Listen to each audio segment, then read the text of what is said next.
Welcome back, Nick Lenz's Comic Corner, Classic slash Non-Classic. This is episode number 249 and Doubleshot number 182. First up, it is Catwoman When in Rome. Trying to show up the picture of the cover, if I can here. The hardcovers are very much more tougher to show off the picture of the cover. Yeah, I'm trying to, but it's just, I don't want to rip the thing.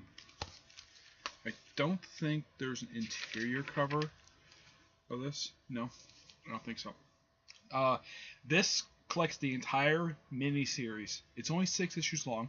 It's not 13 or 12. It's not 12 or 13 issues. It's written by Jeff Loeb and drawn by Tim Sale. Here's some sample artwork that Tim Sale does for this miniseries. Now, this particular miniseries takes place at almost around the same time as the Dark Victory series, which is done by Jeff Loeb and Tim Sale. But here's something interesting, though. This miniseries only came out, only 11 years ago. Yeah, isn't that a surprise?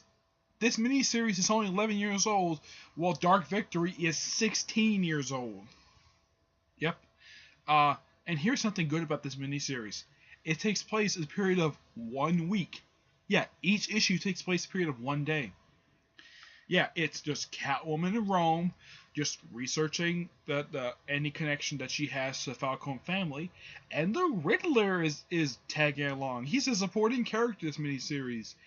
He's not referred to as the Riddler the whole miniseries. He's always referred to by his real name Edward or Eddie. And you also get a chance to see the cheetah in here, which is really nice. You get a chance to see an early cheetah. I know she isn't wearing any clothes. She's just basically like all skin. Yep. Let me think. There's a character called Blondie in here. He's just somebody who's just original for this miniseries. Now, throughout the miniseries, he's been hallucinating seeing the Batman.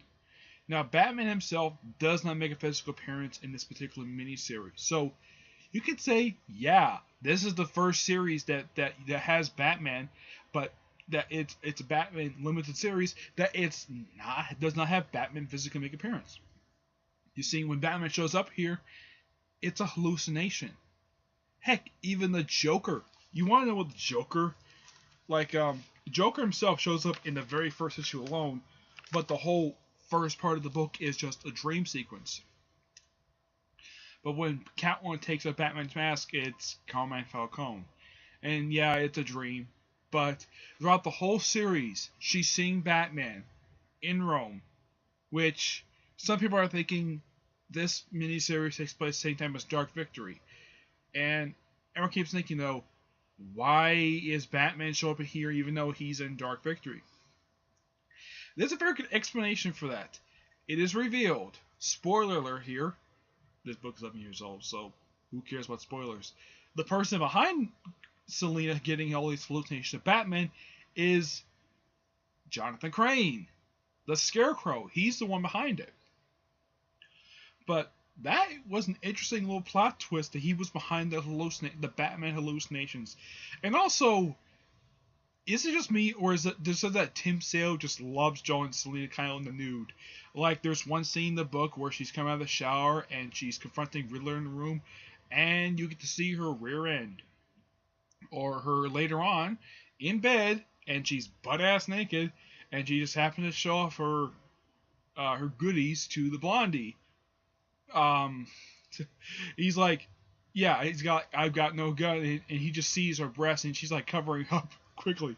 It is hilarious, but it's just so weird seeing Selina. Now, you don't see her like full.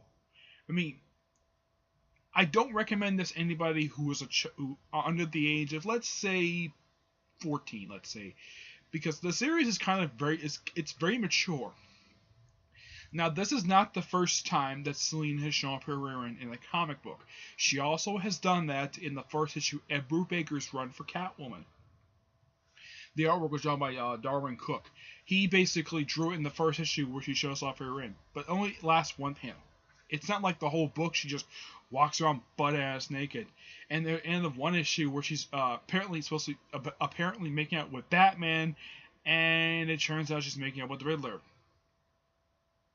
And then the very next issue, she throws Riddler overboard because, and of course she's in her underwear. Yeah, Tim Sale loves drawing.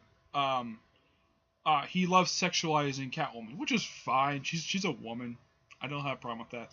But this is still a good miniseries, despite that. It's a minor criticism, basically seeing Catwoman in nude twice in the whole book, but it's okay. It doesn't last too long. And here's the thing, it's not under Vertigo, but if it was under Vertigo, you would see full-blown breast. You would see it.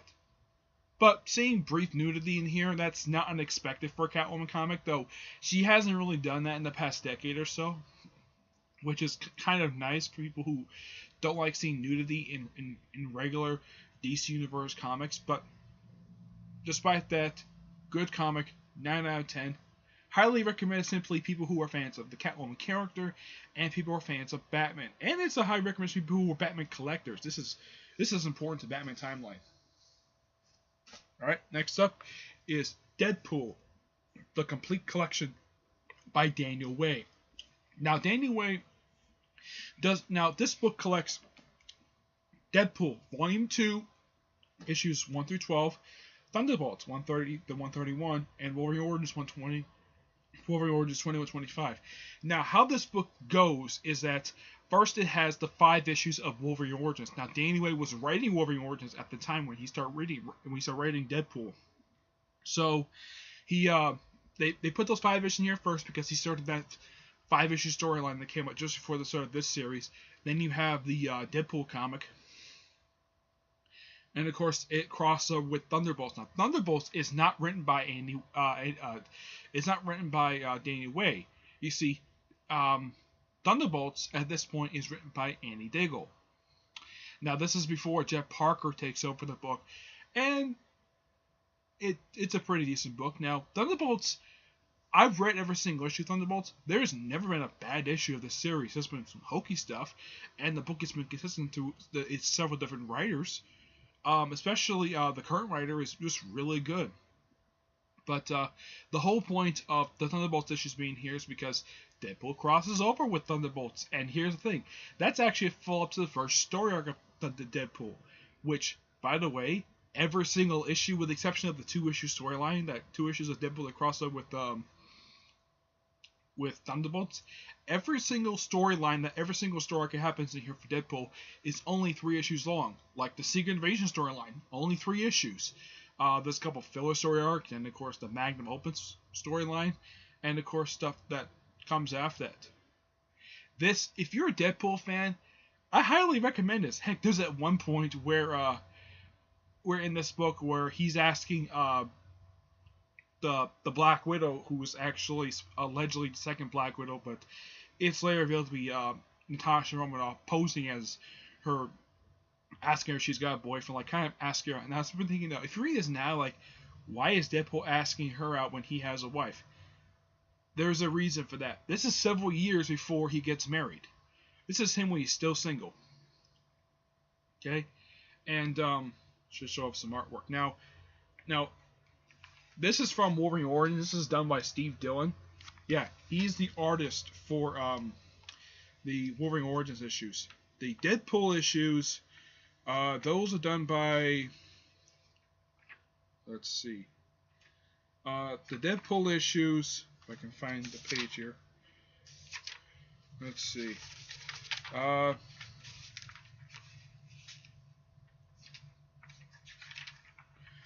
I can find, there are several different artists on here. Okay, here we go. Pachamandia does issues 1 through 4 and 6 through 12, and 4 and 5 are done by Carlo Bardi. I think that's how you pronounce his name. Yeah. Bonzo Duggal, Dagzu, I think that's how you pronounce his name. He draws Thunderbolts issues. And high recommendation for people who are Deadpool fans. This is just pure awesomeness at the finest. And I give this book a 9 out of 10. Great book. Pick it up. Alright. Stay tuned for the next episode, which is my 250th episode. And in that episode, I'm going to do something different. For that one episode, I'm going to go back to reviewing trades. I'm going to be doing a all spoilers review of DC Universe Rebirth special. My personal thoughts of what I think the book is, what do I think of the book going forward for DC Rebirth. But until I do the episode, I'll see you there. Bye.